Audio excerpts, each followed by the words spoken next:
और अगली खबर रायपुर से। महाकुंभ पर पंडित धीरेन्द्र शास्त्री ने बड़ा बयान दिया है। महाकुंभ में गैर सनातनियों को नहीं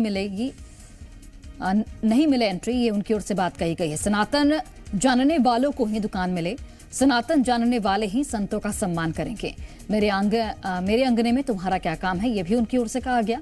हिंदुओं की एकता पर बोले धीरेन्द्र शास्त्री, अगर बटोगे तो फूट फूट कर कटोगे। वो गजवाए हिंद मांगते थे, हम भगवाए हिंद की मांग कर रहे हैं।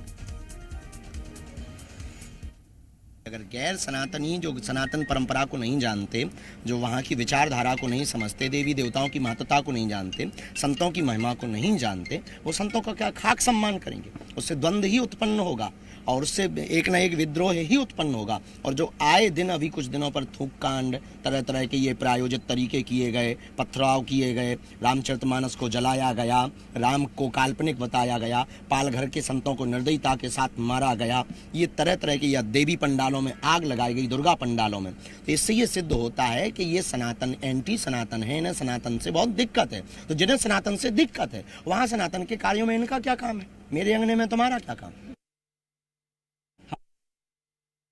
हमारे साथ बाबा बागेश्वर धाम के महाराज धीरेन्द्र शास्त्री जी महाराज हैं और उनसे कुछ सवाल, क्योंकि बेहद मौजू है प्रयागराज महाकुंभ को लेकर, वो सवाल पूछ लेता हूँ। महाराज जी, महाकुंभ को लेकर अगर हम कहें तो वहाँ अखाड़ा परिषद ने और साधु संतों ने ये मांग रखी है कि चूँकि हमने देखा कि किस तरह के थूक कांड और तमाम चीज़ें हुई, तो वहाँ मुसलमानों को दुकान लगाने की अनुमति न दी जाए।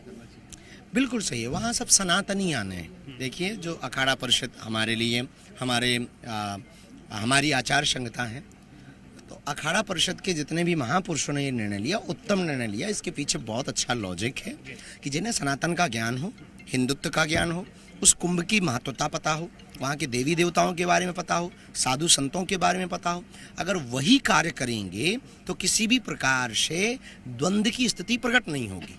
अगर ये जाएंगे, इनमें से कोई मान लीजिए उल्टी बुद्धि वाला चला गया, हम किसी भी मजहब के खिलाफ नहीं, किसी के व्यापार के खिलाफ नहीं, लेकिन अगर आप ऐसा करेंगे और कोई भी द्वंद्व खड़ा होगा तो हिंदू मुसलमान होगा। और हम नहीं चाहते कि महाकुंभ में पूरी दुनिया की नज़र रहनी है, करोड़ों लोग रहने, हिंदू मुसलमान हो। इसलिए वहाँ के सभी महापुरुषों की जो आज्ञा है उस बात पे हमारी तरफ से हाँ है, और हम चाहते भी हैं कि हर हाल में गैर सनातनी का वहाँ प्रवेश वर्जित होना चाहिए। अच्छा, आपको लगता है कि क्या योगी आदित्यनाथ जी भी ये बात मानेंगे और ऐसा होना चाहिए?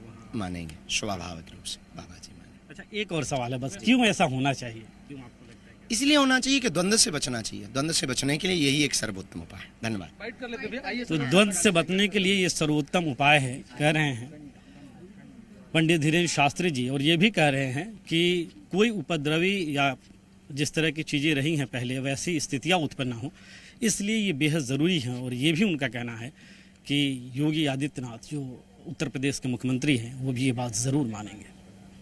कैमरा पर्सन नरेश नौरंग के साथ सत्यप्रकाश, जी मीडिया, रायपुर।